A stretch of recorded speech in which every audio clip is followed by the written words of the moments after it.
রাহমাতুল্লাহি ওয়া বারাকাতুহু। ইন্নাল হামদুলিল্লাহ ওয়াসসালাতু ওয়াসসালামু আলা রাসূলিল্লাহ, আম্মা বা'দ।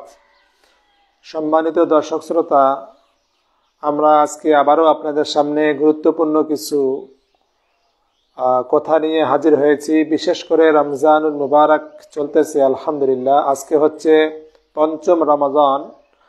তো রমজান সম্পর্কে বা সিয়াম সম্পর্কে আমাদের সমাজে প্রচলিত অনেক অগ্রহণযোগ্য হাদিস রয়েছে, যেগুলো জয়ীফ অথবা জাল, যেগুলো সম্পর্কে অনেকে জ্ঞান রাখেন না এবং সেগুলো অনির্ভরযোগ্য বর্ণনা, তাতেই অনেকে নির্ভর করে অনেক আমল করে থাকেন। এ সম্পর্কে আজকে আমাদের বিশ্লেষণ থাকবে। প্রথমত কথা হচ্ছে যে অনেকে ইফতারের সময় লবণ এবং আদা দিয়ে ইফতার করেন, এটা কোনো ক্রমে ঠিক নয়। হাদিসে এসেছে রাসূল আকরাম সাল্লাল্লাহু আলাইহি সাল্লাম পাকা খেজুর দিয়ে ইফতার করতেন। তিনি পাকা খেজুর না পেলে শুকনা খেজুর দিয়ে ইফতার করতেন। শুকনা খেজুর না পেলে তিনি কয়েক অঞ্জলি পানি দিয়ে ইফতার করতেন। হাদিস থেকে যেটা জানা যায়, ইফতার করার সময় খেজুর খুঁজতে হবে, খেজুর না পেলে পানি দিয়ে ইফতার করতে হবে, আদা বা লবণ দিয়ে নয়। দ্বিতীয় কথা হচ্ছে, আমরা অনেকে সাহারি গ্রহণ করি। রাসূল আকরাম সাল্লাল্লাহু আলাইহি ওয়াসাল্লাম বলেছেন, নি'মাস সুহুরুল মুমিনি আত-তামার। ঈমানদারের জন্য খেজুর কতই না উত্তম সাহারি। আমাদের প্রত্যেককেই সাহারিতে খেজুর খাওয়া উচিত।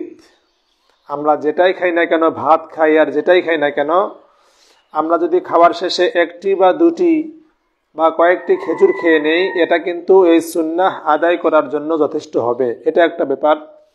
3 নম্বর ব্যাপার হচ্ছে, অনেকেই রমজানকে 3 ভাগে ভাগ করে থাকেন।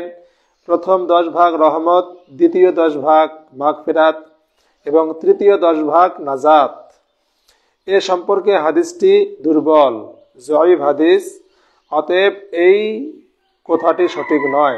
সারা রমজানেই হচ্ছে রহমত, সারা রমজানেই হচ্ছে মাগফিরাত, সারা রমজানেই হচ্ছে জাহান্নাম থেকে মুক্তির মাস। এটা একটা ব্যাপার। আরো অনেক অগ্রহণযোগ্য বর্ণনা রয়েছে, বিশেষ করে তারাবির সালাতের ক্ষেত্রে অনেকে 20 রাকাত তারাবি পড়ে থাকেন। তবে 20 রাকাত তারাবির পক্ষে যে সমস্ত হাদিসগুলো এসেছে, সমস্ত মুহাদ্দিসগণ এই সমস্ত হাদিসগুলোকে জাল অথবা জয়ীফ বলে গিয়েছেন। তাই সহিহ হাদিস ভিত্তিক তারাবিহ আদায় করতে গেলে বেতের সালাত সহ 11 রাকাত আদায় করতে হবে, যেটা মা আয়েশা রাদিয়াল্লাহু তাআলা আনহা থেকে বর্ণিত হাদিস। অবশ্যই এটা আমাদেরকে আমল করতে হবে। সাহারির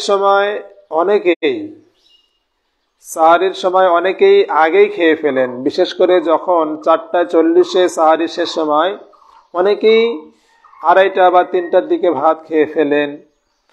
এত আগে খাওয়া যাবে না। সাহারি করতে হবে সর্বাধিক দেরিতে এবং ইফতার করতে হবে সর্বাধিক তাড়াতাড়িতে, মানে সূর্যাস্ত যাওয়ার সাথেই। রাসূল আকরাম সাল্লাল্লাহু আলাইহি সাল্লাম বলেছেন, লা ইয়াজালুদ-দীনু যাহির। ততদিন পর্যন্ত ইসলাম বিজয়ী থাকবে যতদিন পর্যন্ত মানুষ তাড়াতাড়ি ইফতার করবে। লিআন্নাল ইয়াহুদ ওয়ান নাসারা ইউআখিরুন। কেননা ইহুদি এবং নাসারারা ইফতার দেরিতে করে। তারা বসে বসে পশ্চিম দিকে সন্ধ্যা তারা ওঠার অপেক্ষায় থাকে, তখন তারা ইফতার করে। অতএব ইফতার করতে হবে খুবই তাড়াতাড়ি। আবার একটি হাদিস আছে যে তোমরা সিয়াম পালন করো, সুস্থ থাকো। এই হাদিসটিও জয়ীফ, এই হাদিসটি আমল করা যাবে না। রমজান মাস উপলক্ষে অনেকেই তারাবির সালাতে খতম করেন, যেটার কোনো বাধ্যবাধকতা নেই। তবে রাসূল আকরাম সাল্লাল্লাহু আলাইহি সাল্লাম ও সাহাবীরা তারাবিহ এবং তাহাজ্জুদে বেশি বেশি কোরআন তেলাওয়াত করতেন। কোরআন তেলাওয়াত করতেই হবে। আর বিশেষ করে বিভিন্ন মসজিদের হাফেজরা খুবই দ্রুত স্পিডে 4G গতিতে তারা কোরআন তেলাওয়াত করে।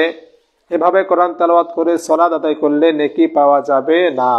অতএব ধীর স্থিরভাবে আস্তে আস্তে তারতিলের সাথে তাসবিদের সাথে, যাতে মুসল্লিরা বুঝতে পারে, এভাবে কোরআন মাজিদ তেলাওয়াত করতে হবে তারাবির সালাতে। অনেকেই তারাবির 4 রাকাত সালাতের পরে সুবহানাল মালাকুতি বা এরকম একটি দোয়া পড়েন, যেটার পক্ষে কোনো হাদিস নেই। অতএব 2 রাকাত সালাত হবে তারাবিহ এবং সেখানে মাঝখানে বিরতি দিতে হবে। এখানে কোনো দোয়া বর্ণিত হয়নি। অনেকে রমজানের চাঁদ দেখে সালাম দেন, এটা ঠিক নয়। চাঁদ দেখে দোয়া রয়েছে, আল্লাহু আকবার আল্লাহুম্মা আহিল্লাহু আলাইনা বিল আমনি ওয়াল ঈমান ওয়াস সালামাতি ওয়াল ইসলাম, এই দোয়াটি রয়েছে। অনেকেই একই দিনে মক্কার সাথে মিলিয়ে একই দিনে সিয়াম ও ঈদ পালন করেন, এটা কোনো ক্রমে ঠিক নয়। কারণ সৌদি আরবে চাঁদ উঠার আগেও মরক্কোতে বা সিরিয়াতে চাঁদ উঠে থাকে। তো সৌদি আরবের আগের দিনের চাঁদ দেখে তারা সিয়াম করে না এবং তারা ঈদ উদযাপন করে না। অর্থাৎ চাঁদ আসে পশ্চিম দিক থেকে পূর্ব দিকে আসে, সেই হিসাবে সৌদি আরবে যে চাঁদ উঠে তার আগেও চাঁদ উঠে অন্য দেশে। তো মরক্কোতে চাঁদ উঠতে পারে বা অন্য দেশে উঠতে পারে, সেখানকার চাঁদ দেখে কিন্তু সৌদি আরব সিয়াম রাখে না বা ঈদ করে না। তো এটা মাথায় রাখতে হবে। একই দিনে সিয়াম ঈদের ব্যাপারে বর্তমান আধুনিক চিন্তাবিদ অযথা বিতর্ক সৃষ্টি করতেছেন, এটা কোনো ক্রমেই ঠিক নয়। রমজান মাস উপলক্ষে অনেকে সারাদিন ঘুমিয়ে কাটান, অলসতায় কাটান, যেটা অবশ্যই ঠিক নয়। সিয়ামরত অবস্থায় বেশি বেশি কোরআন তেলাওয়াত এবং দান সাদাকা করতে হবে। তো এই হচ্ছে আজকে আমাদের সংক্ষিপ্ত আলোচনা। আল্লাহ পাক রব্বুল আলামিন আমাদের সবাইকে সিয়াম সম্পর্কিত যাবতীয় জয়ীফ জাল বর্ণনাকে ত্যাগ করে দিয়ে আল্লাহ রসুলের সহি হাদিস, সহি কথাগুলোকে রিসিভ করার এবং আমল করা তৌফিক দান করুন। আল্লাহুম্মা আমিন। সুবহানাকা আল্লাহুম্মা বিহামদিকা আশহাদু আল্লা ইলাহা ইল্লা আনতা আস্তাগফিরুকা ওয়া আতুবু ইলাইক। আসসালামু আলাইকুম ওয়া রাহমাতুল্লাহি ওয়া বারাকাতুহু।